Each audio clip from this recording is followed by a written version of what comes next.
Bonsoir Abou Suleiman. Bonsoir.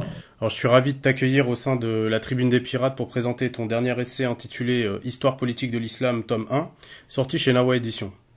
Alors tout d'abord, peux-tu nous présenter cette maison d'édition en quelques mots? Alors Nawa Édition, c'est une petite maison d'édition qui a été créée en 2009. On est une petite équipe. On a voulu à l'époque en fait créer une structure qui nous permettrait d'éditer librement et de manière indépendante nos ouvrages, sachant que les sujets, les thèmes qu'on aborde dans ces livres sont disons un peu atypiques.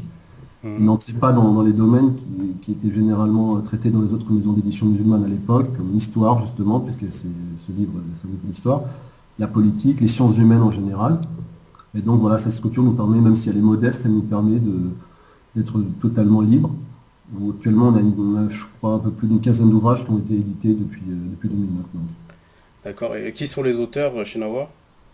Alors, les deux principaux, donc moi-même ainsi que Aïssa Maïtihia, et il y a eu d'autres auteurs aussi. Et il y a surtout aussi des traductions d'auteurs anciens, principalement Ibn Taymiyyah en ce qui me concerne. J'ai traduit plusieurs ouvrages d'Ibn Taymiyyah, d'autres auteurs aussi. Mhm. Et voilà. Et le nom, d'où vient-il? Alors Nawa, ça veut dire la petite graine, c'est un mot qui est mentionné dans le Coran. Mhm. Et donc bon, l'idée à l'époque, comme c'était un projet qui partait avec très peu de moyens, c'était de se dire que c'est une petite graine et on avait l'espoir que ça se développe et que ça donne de nouvelles idées, que ça puisse apporter voilà, de nouvelles réflexions dans le monde musulman. Donc, voilà un peu le concept. Ok. Alors maintenant, on va parler de ton ouvrage. Alors, quelles sont les périodes et personnages historiques abordés dans cet ouvrage?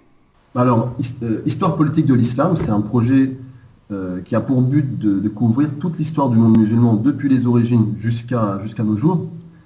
Et donc c'est un projet qui va se décliner en plusieurs tomes et qui va être développé en plusieurs années très certainement. Et là, le premier tome qui vient de sortir traite des origines de l'islam et de la naissance de l'islam. Donc forcément, ce premier tome ainsi que le second traiteront principalement du prophète Mohammed, alayhi salatu wassalam, en tant que bien sûr fondateur de l'islam, mais aussi j'aborde enfin, d'autres personnes, d'autres figures pré-islamiques qui sont quand même importantes à connaître, comme Abraham. Je parle aussi de grandes figures arabes païennes, mais qui dominaient, qui faisaient partie de l'élite mécoise avant l'islam, qui permettent de comprendre la situation en Arabie et dans le Hijaz à l'époque de l'apparition de l'islam. Et donc, ce premier tome se termine en l'an 2 de l'Hégire, c'est-à-dire juste avant la bataille de Badr. Je m'arrête, tandis que le deuxième tome commencera avec la bataille de Badr et se terminera avec la mort des prophètes. D'accord. Donc pour résumer, le livre va de Abraham jusqu'à la bataille de Badr. Voilà. D'accord. Alors, troisième question, parle-nous de la stratégie universelle en 6 étapes appelée conquête périphérique. Alors, à l'origine, c'est une théorie qui a été développée par un historien de la guerre britannique qui s'appelle Basil Liddell-Hart, qui est un historien qui a vécu dans la première moitié du XXe siècle, qui est un auteur prolifique, très intéressant, qui a écrit sur l'histoire de la guerre en général, qui s'est fait connaître aussi avec un très gros ouvrage qui fait référence par rapport à la Seconde Guerre mondiale. Et donc, lui, il a développé une vision à travers ses livres, que lui, il appelle la voie indirecte, c'est-à-dire que selon lui, à travers, quelles que soient les époques, quels que soient les lieux, les grands conquérants, généraux, hommes d'État qui ont triomphé de leurs ennemis ont tous suivi une seule et même stratégie, que lui il appelle donc la voie indirecte, et qui se résume selon lui à quelques principes, notamment ne jamais attaquer frontalement l'adversaire, contourner l'ennemi, créer des centres concurrentiels sur la périphérie de l'ennemi pour capter ses ressources, etc. Moi, j'ai déjà cité cet auteur, j'en suis déjà servi dans un précédent ouvrage qui s'appelait La conquête de l'Égypte, qui était consacré, comme son nom l'indique, à la conquête de l'Égypte par les musulmans. Et j'avais utilisé cette théorie pour expliquer et comprendre la victoire des musulmans, qui effectivement correspondait parfaitement à cette vision. Et donc là, j'ai repris pour l'histoire de l'islam, pour l'histoire du prophète Mohammed, j'ai repris cette même théorie que j'ai un peu affinée, disons. Et c'est moi qui ai en fait décidé de diviser en 6 étapes parce que j'ai trouvé que c'était ces 6 étapes qui permettaient de vraiment comprendre ces 6 étapes universelles qu'on retrouve dans tous les conflits, dans tous les rapports de force, et qui permettent d'expliquer pourquoi la victoire va dans tel camp et pas dans l'autre. Et quand on réétudie la vie du prophète à la lumière de cette théorie, on comprend pourquoi l'islam a triomphé. Parce que le prophète a suivi ces 6 étapes. Il n'a jamais attaqué frontalement l'adversaire à la Mecque, c'est-à-dire que pendant les premières années, le Coran interdisait aux prophètes et aux musulmans d'agresser les païens, de les injurier, même de profaner leur divinité, d'être respectueux et de supporter surtout leurs injures, leurs coups, etc. Deuxième étape, ça a été la création d'un centre concurrent, ne jamais attaquer frontalement l'adversaire, mais créer en marge, loin de lui, un autre centre, en l'occurrence il s'agit de Médine. Donc c'était une cité qui a été créée avec le but de développer un modèle plus performant que l'adversaire.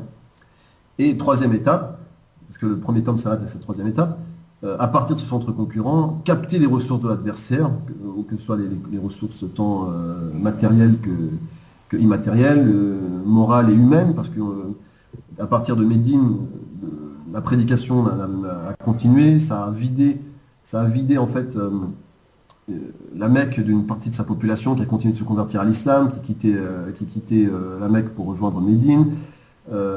Pendant toute cette phase-là aussi, les musulmans ont pu en fait capter des alliés des Mécois, parce que les Mécois en fait, on en reparlera peut-être, c'était une cité, j'ai cassé un peu le mythe d'Arabes arriérés qu'il y avait avant l'islam. En fait, en réalité, la Mecque c'était une cité puissante et très riche et qui rayonnait dans toute l'Arabie. Et donc à partir de ce centre concurrent qui était Médine, le prophète a réussi à capter les alliés Mécois, en fait, qui étaient un ensemble de tribus qui vivaient sur la route, sur l'axe commercial qui reliait la Syrie au Yémen. C'était aussi le moyen de priver l'adversaire de ressources financières, puisque parmi les conflits qui ont ensuite opposé les Mécois aux Médinois, ça a permis d'appauvrir les Mécois qui ont dépensé énormément d'argent dans des guerres offensives contre Médine qui ont été à chaque fois infructueuses. Donc voilà, il y a eu 6 étapes qui ont permis aux musulmans de triompher de leur adversaire. Et donc moi j'appelle ça la stratégie coranique parce qu'effectivement on trouve cette théorie, on trouve ces instructions, elles ne viennent pas de nulle part, c'est pas juste de l'intuition, c'est pas le prophète qui n'a pas agi de manière intuitive par une sorte de génie stratégique, c'est qu'en réalité il a suivi des instructions qui sont dans le Coran jusqu'à nos jours, c'est-à-dire que tous ces principes-là sont contenus dans le Coran, aussi bien l'interdiction au début, si on reprend l'ordre chronologique des révélations des sourates, on voit bien qu'au début les premières sourates mécoises insistent sur le fait de ne pas attaquer frontalement l'ennemi, d'être toujours respectueux dans une posture défensive de manière à diviser l'ennemi, tandis que le propre camp, le camp des musulmans, lui, se renforce face à cette agression. Et donc voilà en gros les 6 étapes, quoi. Mais tu présentes donc il y a 6 étapes, tu pourrais nous donner juste le nom des 3 dernières aussi? Alors à partir des 3 dernières, alors là c'est les 3 premières effectivement. Alors ce qui est important de savoir, c'est il y a 6 étapes quand à la base les belligérants commencent le conflit dans une situation d'inégalité, ce qui était le cas pour les musulmans. C'est-à-dire les musulmans à la base sont qu'un tout petit groupe qui ne dispose ni d'État, ni d'armée, ni de moyens, face à un ordre établi extrêmement puissant et prospère. Alors que les 3 premières étapes que je viens d'énumérer permettent d'arriver à une situation égalitaire. C'est-à-dire qu'au bout d'une douzaine d'années, les musulmans ont un État à Médine, disposent d'une armée, de ressources financières qui leur permettent de traiter à égal avec leur ennemi. Mais quand à la base, le conflit commence avec 2 ennemis qui sont à peu près égaux en puissance, qui disposent chacun d'État, etc., il n'y a que 3 étapes, les 3 dernières. Donc les 3 dernières consistent à pousser l'adversaire à ne pas respecter les 3 premières règles. C'est-à-dire que la sagesse, la vertu qui a permis aux musulmans de résister aux provocations pendant toute la période mécoise, de ne jamais répondre aux injures, de supporter toute cette répression, ils ont poussé les Mécois à devenir offensifs et à commettre l'erreur d'attaquer le centre de l'adversaire. Et c'est ce qu'ils ont fait, c'est-à-dire que les Mécois, ne disposant pas de cette sagesse, de cette sagesse stratégique, ont fait l'erreur d'attaquer Médine par 3 fois au début, avec la bataille de Badr, celle de Uhud et la dernière des coalisés, et qui à chaque fois a permis d'affaiblir les Mécois, qui n'ont pas résisté aux provocations, à ce que j'appelle, à l'aimantage, aux multiples manœuvres qui ont permis de pousser les Mécois à commettre ces fautes-là. C'est-à-dire que le prophète, dans la 3e étape, lancé une politique expansionniste au niveau régional, c'est-à-dire qu'il a commencé, les musulmans se sont organisés en en groupes combattants qui ont commencé un peu à pacifier la région de Médine, à, à exercer une autorité sur les tribus de la région, à passer des pactes, des alliances avec ces tribus pour pouvoir étendre leur modèle politique. Et ça a poussé en fait les Mécois à se sentir menacés parce que effectivement jusque-là c'est eux qui maîtrisaient ce système d'alliance qui leur permettait de rayonner et de faire prospérer leur commerce. À ce moment-là, ils se sont sentis contraints d'être offensifs et d'attaquer directement Médine. Et donc, dans cette posture offensive, ils ont perdu à chaque fois de l'énergie, des hommes. Par exemple, la première bataille de Badr a décimé l'élite mécoise. La deuxième bataille a appauvri les Mécois puisqu'ils ont dépensé des sommes considérables d'argent pour pouvoir financer les mercenaires des tribus alentours pour les rejoindre. Et la troisième bataille des coalisés leur a fait perdre leurs alliés parce qu'ils ont bâti une immense alliance et ils ont perdu, ils se sont décrédibilisés suite à cet échec et donc ça a cassé leur système d'alliance. Et donc à chaque fois, à chaque conflit où ils ont fait l'erreur d'attaquer leur centre adverse qui était donc Médine, eh ben, ils se sont comment dire, affaiblis, tandis que les musulmans, eux, se sont renforcés par une posture purement défensive, D'accord. en attirant l'ennemi. Ok. Et la cinquième étape ensuite? Donc la cinquième étape, c'est la conquête de la périphérie. C'est-à-dire que le prophète, à partir de l'Ahzab, a bien pris soin toujours de respecter le principe fondamental de ne jamais attaquer frontalement l'ennemi, n'a jamais essayé d'attaquer la ville de Mecca, mais a continué de grignoter les territoires et les alliés, les ressources alentours, périphériques de Mecca.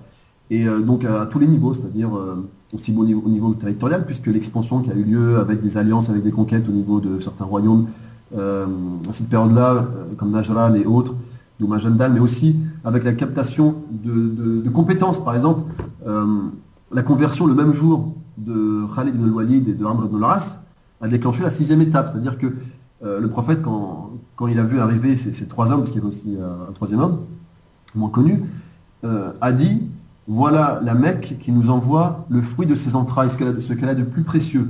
Parce qu'effectivement, ces deux hommes allaient devenir, pour l'un, Khalid ibn al-Walid était un très grand général et un très grand tacticien, tandis qu'Amr ibn al-As était un très fin politicien.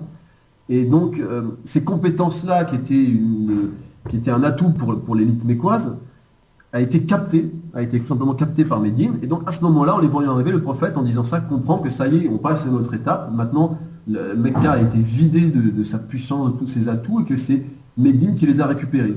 Et à partir de là, on rentre dans la sixième étape, où on cueille le fruit mûr. Jusque-là, pendant les 5 premières étapes, on a bien pris soin de ne jamais attaquer le centre adverse.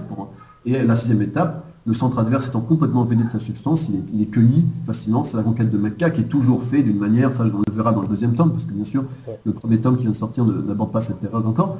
Et on verra comment cette conquête a été menée de manière à surtout pas à ce que la population mécoise ne se sente pas agressée, et de manière à pouvoir vraiment capter complètement. Et c'est comme ça que s'achève toujours ces 6 étapes. Oui, c'est ce que tu expliques, c'est afin de ne pas créer de rancœur, ils les ont entre guillemets pardonnés pour pouvoir après les diriger dans la paix, quoi. Exactement. Exactement. Et ça, l'historien britannique que j'ai cité au début, donc Basil Liddell-Hart, en parle aussi. Il s'est fait connaître avec un concept qu'il a développé de grande stratégie, c'est-à-dire que pour lui, la grande stratégie, c'est au-dessus de la stratégie purement militaire, ça englobe l'aspect politique, et c'est le fait justement de préparer l'après-guerre, de faire en sorte que les différentes composantes de la société ennemie se sentent en confiance et voient en fait, ne puissent pas développer de rancœur justement, exactement, et puissent participer au futur système qui allait naître. C'est effectivement ce qui s'est passé, puisque après toute cette élite mécoise, même celle qui ne s'est pas convertie, je pense à Abu Sufyan, qui jusqu'au bout est resté païen et a combattu l'islam jusqu'au bout, à la fin finalement, en ne réprimant pas ni rien, se sont intégrés dans le nouveau système et ont contribué. Exactement. Donc, je voulais revenir en fait à cette question des 6 étapes et savoir si ça a déjà existé en dehors de la stratégie du prophète sallallahu alayhi wa sallam. Y a-t-il eu d'autres personnages historiques qui l'ont employé? Alors, en fait, l'idée, c'est que le prophète Mohammed, alayhi salatu wassalam, a appliqué ce modèle idéal en 6 étapes de la manière la plus pure, la plus parfaite. C'est-à-dire qu'il n'y a pas eu aucune erreur dedans. Mais en réalité, ces 6 étapes que j'ai décidé de diviser de cette manière, on les retrouve absolument partout. Et même des fois de manière imparfaite, c'est-à-dire par exemple, bon, j'ai en tête Lidl qui cite la guerre civile romaine entre César et Pompée, où il explique que César a gagné contre Pompée en respectant en gros ces principes-là, mais que des fois il a commis des erreurs et à chaque fois il est revenu, donc c'est pas aussi parfait, il y a pas, on verra pas ces étapes aussi parfaitement. Mais moi par exemple, dans le précédent livre sur la conquête de l'Égypte avec Amr ibn al-As, on voit très très précisément ces étapes également. C'est-à-dire qu'il a respecté toutes ces étapes pour arriver à la victoire contre les Byzantins. Et donc, oui, c'est des étapes qu'on retrouve de manière universelle. Mais là, elles ont été appliquées de manière. C'est l'idéal type, en fait. Parce que l'idée aussi que je développe dans ce livre, c'est que j'ai failli appeler ce livre à la base Mohammed, prophète et stratège. Pour montrer en fait que il réunissait donc la prophétie, le prophétat, ce lien avec le divin, etc. Et en même temps, ce génie stratégique qui faisait partie de sa prophétie en réalité. C'est-à-dire que c'est ça la particularité du prophète Mohammed par rapport à d'autres prophètes. Et ça, il y a je cite pas mal de références islamiques qui mettent ça en avant. C'est-à-dire que lui, un de ses rôles particuliers, c'est qu'il réunissait le divin et le terrestre. C'est lui, il mettait la puissance impériale, politique, militaire et stratégique terrestre au service de la vérité. D'accord. Alors je vais enchaîner avec une autre question. Pourrais-tu nous présenter le concept que tu as abordé un petit peu dans ta présentation là, du concept de civilité coranique que tu abordes dans cet essai? Alors, la civilité coranique, déjà, c'est le titre d'une des trois parties du livre. Le livre se divise en trois parties, civilisation, civilité et cité, qui correspondent à des périodes bien particulières. Alors, la civilité, j'ai voulu vraiment insister sur ce point parce que, en reprenant l'ordre chronologique des révélations du Coran, on s'aperçoit que les premières sourates insistaient sur ce qu'on appelle maintenant l'akhlaq, l'adab, le bon comportement, les règles de civilité, les vertus, les valeurs, et qu'en fait, à la base, la base de l'islam, en fait, en tant que prédication, consistait à modifier la personnalité des croyants. C'est-à-dire que l'islam inculquait un ensemble de vertus qui permettait de civiliser ses croyants et d'en faire des gens supérieurs sur le plan moral, éthique, sur la personnalité, pour en faire des gens raffinés. Et c'est ça en fait le fondement de l'islam. Parce qu'en réalité, les rites, l'aspect rituel de l'islam n'est arrivé que tardivement. C'est-à-dire que la pratique des 5 prières canoniques, telles qu'on les connaît à notre époque, n'ont été révélées qu'à la fin de la période mécoise, au moment de l'Isra ou le Miraj. Le jeûne du Ramadan n'a été institué que pendant la période médinoise, etc. C'est-à-dire que la base, la première chose que l'islam faisait, c'était transformer ses croyants sur le plan de la personnalité, sur la mentalité, sur les valeurs, les vertus. Et donc, en général, cette première période, ces 8 premières années, à peu près 8-10 premières années de l'islam, qui sont en général évacuées assez rapidement dans les autres livres, dans les autres biographies, surtout dans les biographies contemporaines, parce que au niveau des événements, il ne se passe pas des choses extraordinaires, il n'y a pas encore de bataille, il n'y a pas encore de choses épiques. Et donc, il y a même certaines biographies que j'ai consultées pour faire ce livre, où cette période, ces 8 premières années, sont évacuées en 10 pages. Alors moi, j'ai voulu vraiment développer toute cette période pour montrer qu'elle était fondamentale, parce que justement, il a fallu d'abord transformer ces gens et leur inculquer un ensemble de valeurs. Et donc, d'où le concept de sabre dans le Coran, qui revient plus de 80 fois dans le Coran, et qui est surtout prédominant dans cette première partie. Donc le sabre qu'on traduit généralement par patience, mais en réalité le mot patience ne permet pas du tout de traduire n'est qu'une petite nuance parmi d'autres du concept de sabre que je pourrais plutôt définir comme la capacité de réprimer ses pulsions, de pouvoir être tempérant. Ça correspond effectivement au concept de tempérance qui existait dans la culture romaine d'ailleurs. C'était la capacité à pouvoir supporter les défaites, les aléas de la vie, à aussi ne pas être enthousiaste, ne pas s'enthousiasmer de moindres petites victoires, avoir une personnalité extrêmement forte. Et c'est ça la première chose qui est inculquée par l'islam. C'est ça qui était vraiment très très important. D'accord. Dans cet ouvrage, tu émets l'hypothèse que la Mecque serait la nouvelle Rome. Qu'entends-tu par cette formulation? Alors, le concept de nouvelle Rome, il est très connu en Occident parce que après la chute de Rome en 476, la disparition de l'Empire romain d'Occident, beaucoup de royaumes et d'empires dans la chrétienté se sont revendiqués comme étant les nouvelles Roms, en étant les continuateurs de cet empire. Il y a eu bien sûr l'Empire byzantin, dès que Rome a chuté, les empereurs byzantins se sont revendiqués comme les continuateurs immédiats de cet empire. Il y avait aussi, on l'oublie assez souvent, la France, puisque Clovis fonde le royaume des Francs une vingtaine d'années après la chute de Rome seulement. Et il avait en tête cela, c'est-à-dire que lui, il voulait absolument perpétuer dans son esprit le souvenir de Rome et certaines institutions romaines. Et c'est pareil aussi pour la Russie, qui a été appelée la troisième Rome. Même à notre époque, les États-Unis, d'une certaine manière, sont vendus aussi comme des héritiers de Rome. Mais donc, on a souvent tendance à oublier qu'en réalité, bien sûr, l'Empire romain, à l'origine, couvrait des territoires qui sont maintenant des terres d'islam. Et que, donc moi, en revenant dans l'histoire pré-islamique de la Mecque, j'en suis venu à l'idée que cette cité, en réalité, était aussi une nouvelle Rome, puisque Mecca, en tant que cité, en tant que centre urbain, a été créé à l'époque où Rome chutait. Parce qu'on le sait pas, c'est pas assez dit à notre époque chez les musulmans. Le temple de la Kaaba existait depuis des millénaires, mais la Mecque en tant que ville n'existait pas réellement. C'est-à-dire que les peuples de la région, considérant bien sûr comme ce lieu comme sacré, cette vallée sacrée, s'interdisaient de construire en dur et donc restaient souvent d'ailleurs, ils étaient nomades pour la plupart, ils vivaient dans des tentes. Et c'est seulement en 150 années avant l'islam que un homme très important, auquel je consacre d'ailleurs un chapitre dans la première partie de l'ouvrage, qui est Qusay ibn Kilab, donc cet homme, Qusay ibn Kilab, fonde la cité mécoise. Alors d'abord, Qusay ibn Kilab, c'est l'ancêtre, c'est l'arrière-grand-père au troisième degré, si je ne m'abuse, du prophète. Et c'est lui, en fait, qui a réuni la tribu de Quraysh et qui l'a fait s'installer dans la vallée mécoise, parce qu'auparavant elle était installée dans les montagnes alentours, puisque la Mecque était en réalité était occupée par une autre tribu qui s'appelait les Khazars. Et c'est lui qui a institué à Mecca des institutions assez sophistiquées. Et comment on explique cela? En réalité, Qusay ibn Kilab a vécu une partie de son enfance en Syrie byzantine, parce qu'en réalité, lui, il était de père et mère quraïchites. Mais son père étant mort quand il était nourrisson, sa mère s'était remariée avec un arabe de la tribu de Qadar, qui était une tribu alliée, une tribu cliente de l'Empire byzantin. Donc il avait passé une partie de sa jeunesse là-bas.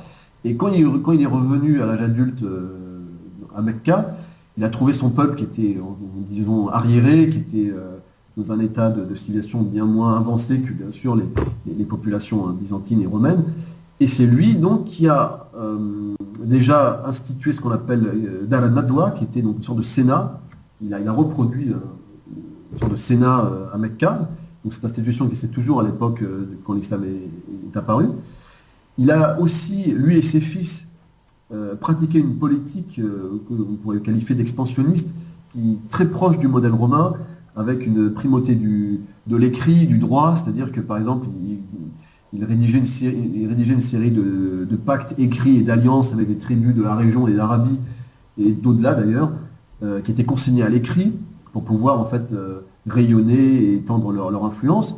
Et troisième chose très importante, c'est le Panthéon. C'est-à-dire que le temple de la Kaaba, alors attention, ce n'est pas les Quraysh, ce n'est pas Qusay qui a fait du temple de la Kaaba un temple polythéiste, parce qu'il était polythéiste bien avant, comme on le sait dans un hadith qui donc attribue la transformation du temple de la Kaaba en temple païen à un notable de la tribu de Khazar, des siècles auparavant.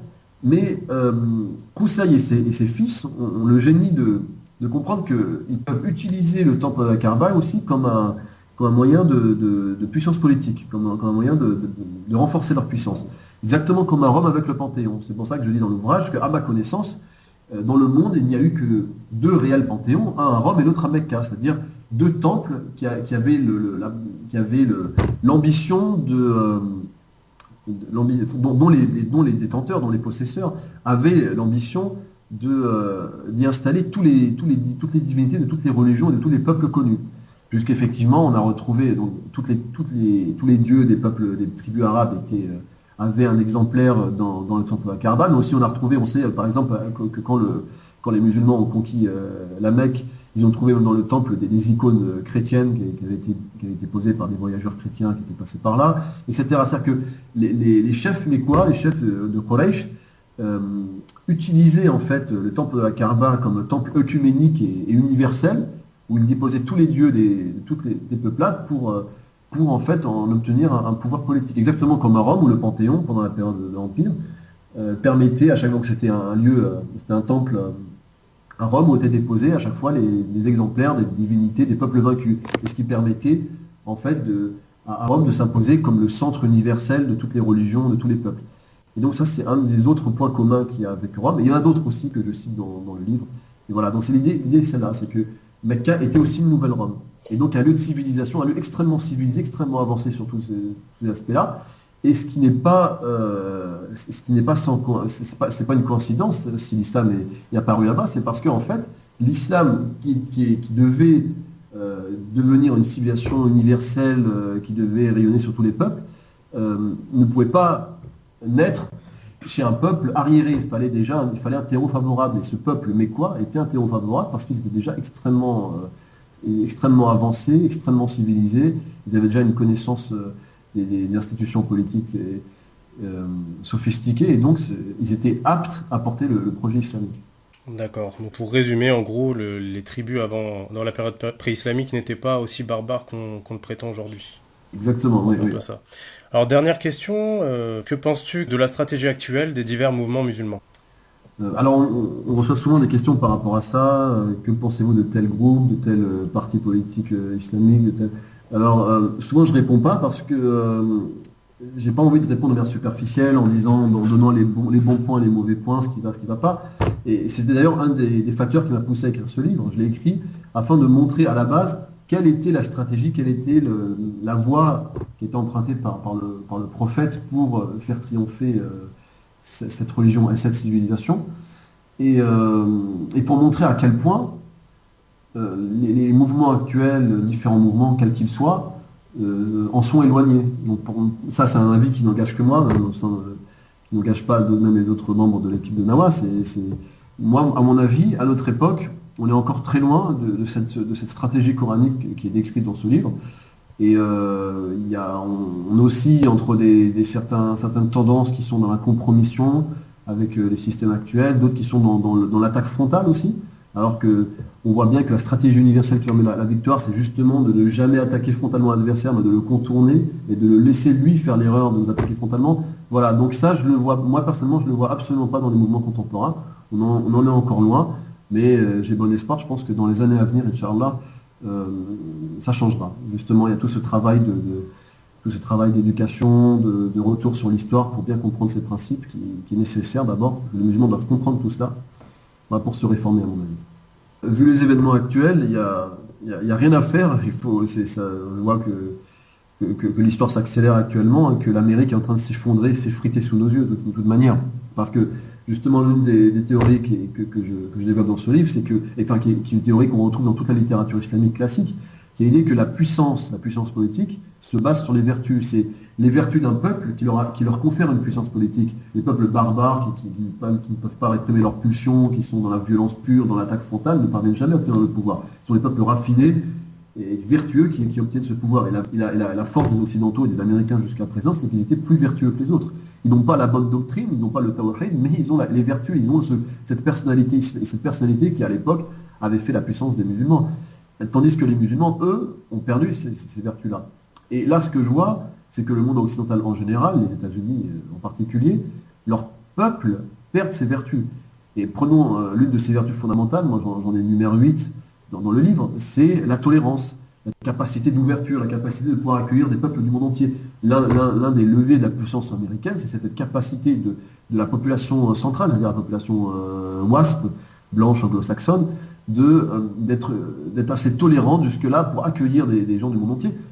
Si on compare avec des pays arabes, les pays arabes par exemple, les pays et d'autres pays, non occidentaux d'ailleurs, sont extrêmement xénophobes, ne tolèrent aucunement des étrangers. Ici par exemple, où je vis en Tunisie, il y a eu à un moment donné avec la crise libyenne, une arrivée massive de Libyens qui sont venus s'installer en Tunisie. Les gens, alors que les Libyens et les Tunisiens sont absolument pareils, c'est la même population, ils ont quasiment le même dialecte et tout, les Tunisiens sont des xénophobes, ils accusent les Libyens de tous les maux. Ils n'ont aucunement cette vertu, cette capacité de tolérance et d'accueil et d'ouverture. La force des Occidentaux, cette capacité d'ouverture qu'ils avaient, a fait leur force de pouvoir devenir des États universels où toutes les ethnies, toutes les religions du monde entier pouvaient habiter. Et à l'origine, le projet islamique, c'est exactement ça. Si le zimma existe en islam, si la politique islamique prévoit d'accueillir des populations d'autres confessions religieuses, c'est parce que justement, c'était une condition de la puissance. Et c'est quand les musulmans ont perdu, sont devenus eux-mêmes intolérants et refermés sur eux-mêmes, et qui sont, à l'époque des Almohades notamment, qu'ils ont commencé à décliner. Les Occidentaux tiraient leur force de ces vertus. Et ils sont en train de les perdre sous nos yeux. C'est-à-dire que l'intolérance de plus en plus grande des peuples américains, qui ne supportent plus les étrangers, on le voit aussi en Europe, et qui explique notamment le vote, l'élection peut-être de Trump prochaine, et d'autres partis populistes en Europe, c'est la fin de l'Occident. Parce que si ces pays se ferment, de toute façon, il y a d'autres aussi critères, mais si déjà ces pays se ferment, c'est terminé. Du jour au lendemain, leur puissance s'effondre de toute manière. Donc il n'y a rien à faire de leur côté. Je pense qu'il n'y a pas besoin de les pousser. Ils sont déjà en pleine décadence. Ils ont déjà perdu leur vertu. Il y a une période pour que ça s'ajuste en fait avec la réalité. C'est-à-dire que déjà ils ont perdu leur vertu. Ils sont déjà fermés, intolérants. Mais le temps que ça se traduise politiquement dans les institutions, dans les lois, jusqu'à ce qu'ils se ferment complètement, qu'ils expulsent les étrangers, pendant cette période intermédiaire, ils ont encore la puissance.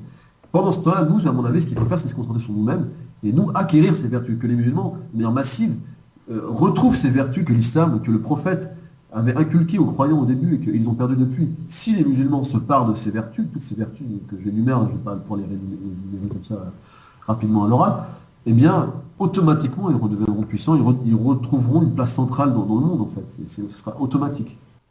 Et que penses-tu de la situation des musulmans en France actuellement? Alors, elle ressemble trait pour trait à la situation des premiers musulmans à la Mecque, tout simplement. Et donc, effectivement, on retrouve la même situation. La réaction des autorités françaises par rapport à l'essor de l'islam sur leur territoire est exactement le même que les élites païennes à Mecca contre les premiers musulmans. Et à mon avis, les conséquences seront les mêmes. C'est-à-dire que, à un moment donné, la répression étant devenue si forte que les musulmans ont dû donc partir, fuir la Mecque et fonder dans une terre d'exil une cité concurrente. Peut-être que la même chose se produira. L'avenir nous le dira. D'accord. Et concernant donc tes références, quelles sont-elles en termes bibliographiques? Alors principalement, ce sont des références arabophones, des références aussi classiques. Je suis revenu en fait au début. Je comptais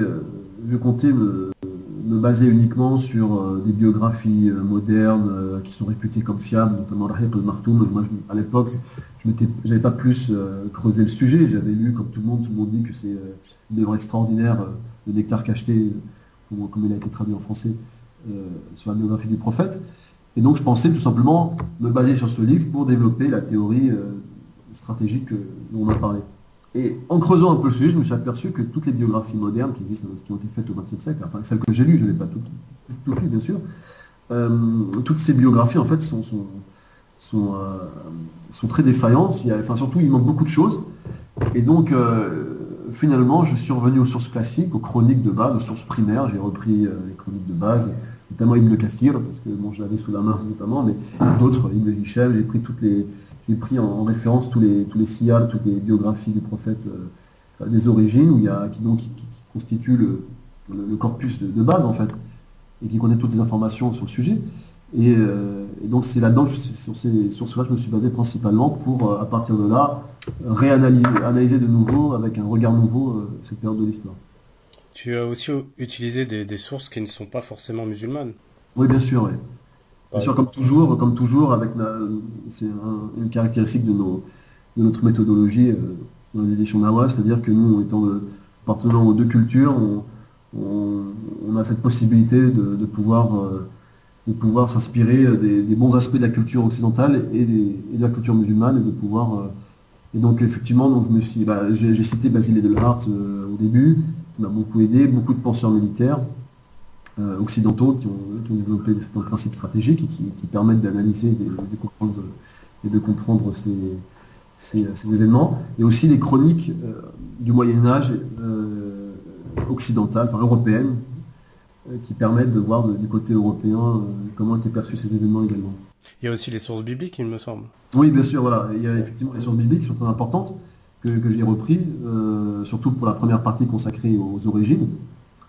Et donc, effectivement, je trouve que c'était très important de revenir aux sources bibliques, parce qu'on comprend des choses qui sont sinon incompréhensibles sur l'histoire antique. Et donc, j'ai trouvé qu'il était pertinent donc j'ai fait dans l'introduction un long préambule où j'explique en fait cette démarche, parce qu'en réalité, chez les musulmans, c'est vu assez de manière négative. Il y a un rejet de la Bible et toutes les sources israélites depuis des siècles, qui est dû principalement au fait à un moment donné, à l'époque omeyyade, il y a eu des abus, et des abus qui ont été faits à ce niveau-là. C'est-à-dire qu'il y a beaucoup d'auteurs musulmans qui se sont servis dans des sources pas bibliques, parce qu'il y avait cette confusion qu'on disait les israéliyettes. C'était pas seulement la Bible tel que le texte écrit qui est disponible à notre époque, mais c'est toutes les traditions orales colportées par des juifs et des chrétiens. Et dedans, il y avait des légendes, et des fois peut-être, certains auteurs musulmans le disaient, peut-être même de manière mal intentionnée, certains juifs et chrétiens distillaient ces informations fausses pour tromper les musulmans, qui ont été ensuite reprises de manière sincèrement pour les musulmans, mais qui venaient polluer en fait les sciences islamiques. Donc à un moment donné, il y a eu des mesures assez radicales qui ont été prises par les autorités musulmanes aussi, politiques, puisque Muawiyah fut un des premiers qui s'est insurgé contre les références israélites. Et donc depuis, pour être sûr qu'il n'y ait pas de mauvaises informations, les musulmans ont pris l'habitude de ne pas du tout se référer aux sources bibliques. Et à mon avis, c'est un tort, parce que la Bible écrite, même si même si on ne peut pas la considérer comme entièrement authentique, on peut pas s'y fier à 100%, il y a beaucoup d'informations cruciales qui viennent compléter et qui viennent nous aider à comprendre certaines choses, puisque le Coran et la Sunna sont des savoirs condensés, comme le prophète l'a dit d'ailleurs, et ne rentrent pas dans les détails sur beaucoup de choses, notamment dans la biographie de certains prophètes. Et donc il est nécessaire de voir les sources bibliques, de comparer, de mettre en comparaison pour pouvoir en tirer ces informations importantes. D'accord. Et je voulais savoir une petite question. Que nous conseilles-tu de faire ici en France? Ah, c'est difficile de répondre.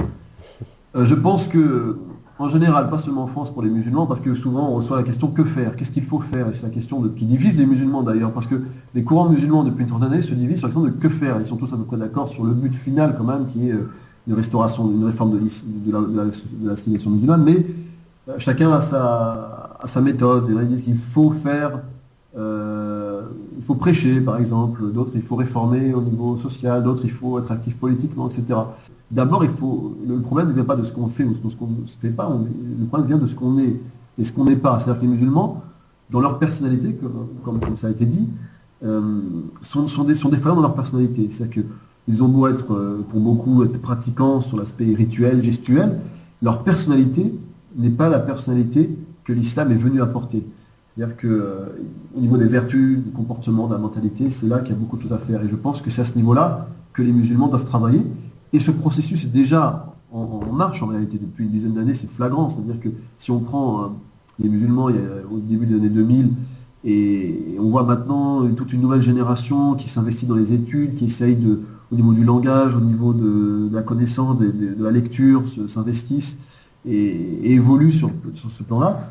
Ça, c'est positif. C'est qu'à long terme, c'est à ce niveau-là que se jouera en fait le destin du monde musulman. Donc, si les musulmans arrivent à se transformer, à changer ce qu'ils sont, comme c'est dans le Coran, Allah ne changera l'état d'un peuple que s'ils changent ce qu'ils sont eux-mêmes en eux-mêmes. C'est ça que ça veut dire. C'est que, en réalité, ça veut dire que Allah n'accordera la puissance et le renouveau et la vigueur à un peuple que si lui-même se réforme intérieurement dans son comportement, dans ses vertus. Et c'est ça qu'il faut faire. Avant de vouloir agir, pour l'instant, il faut changer ce qu'on est. Et parce que si on agit et qu'on n'a pas la personnalité islamique, ça ne sert à rien. D'accord. J'invite les auditeurs à commander le livre sur Nawa Édition. Et puis, je te remercie pour ces précisions. Et puis, à bientôt sur la Tribune des Pirates. Très bien. Je te remercie. Merci encore, c'est moi qui te remercie.